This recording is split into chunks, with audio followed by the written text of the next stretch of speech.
ఇంట్లో వినాయకుడి ప్రతిష్ఠ చేస్తున్నారా? ఈసారి పూజ ఇలా చేయండి. కొత్తగా ఎలాంటి శుభకార్యాలు లేదా ఇతర ఏ కార్యక్రమాలు ప్రారంభించిన ముందుగా పూజలు గణనాథుడికే పూజ చేస్తారు. ఎందుకంటే ఆయన అనుగ్రహం పొందితే అన్ని విజయాలే పొందుతారు అనేది నమ్మకం. సాక్షాత్తు విధాత సైతం సృష్టి ప్రారంభానికి ముందు గణపతికి పూజ చేసినట్టు ఋగ్వేదం చెబుతుంది. అలాంటి వినాయకుడి పుట్టిన రోజైన భాద్రపద శుద్ధ చవితి రోజున వినాయక చవితిని జరుపుకుంటారు.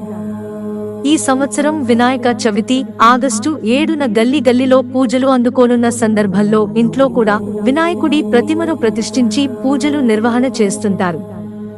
అయితే ఎలా చేయాలి, ఎలా ప్రతిష్ఠ చేయాలి అనే సందేహాలు ఉంటాయి. వినాయక చవితి రోజు ఇంట్లో వినాయకుడిని ప్రతిష్ఠ చేసుకోవాలి అనుకునే వారి కోసం సందేహాలకు సూచన చేశారు. వినాయక చవితి రోజున సూర్య రశ్మికి ముందే నిద్ర మేల్కొని ఇంటిని శుద్ధి చేసుకోవాలి. శుభ్రంగా స్నానం ఆచరించి కొత్త దుస్తులు లేదా పిండిన దుస్తులను వేసుకుని ఇంటి గుమ్మాలకు మామిడి తోరణాలతో అలంకరణ చేసుకోవాలి.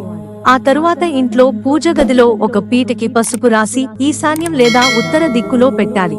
వినాయకుడి మంత్రం పఠిస్తూ ఆ పీటపై వినాయకుడి ప్రతిమ పెట్టుకోవాలి.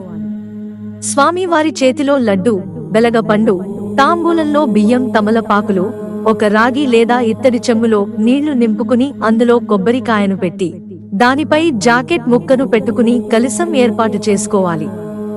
ఇలా వినాయకుడికి ప్రత్యేక పూజలు నిర్వహించుకున్న తరువాత గణనాథుడికి ఇష్టమైన ఆహార పదార్థాలు నైవేద్యంగా తయారు చేసి పెట్టాలి.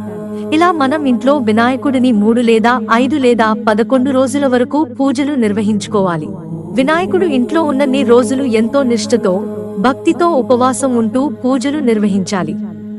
పూజలు అనంతరం నిమజ్జనం గోదారిలో లేదా దగ్గరలో ఉన్న చెరువులో చేసుకోవచ్చు.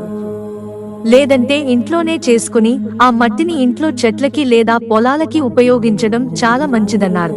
మిత్రులారా, ఛానల్ సబ్స్క్రైబ్ చేసుకోవడం మర్చిపోకండి. ధన్యవాదాలు.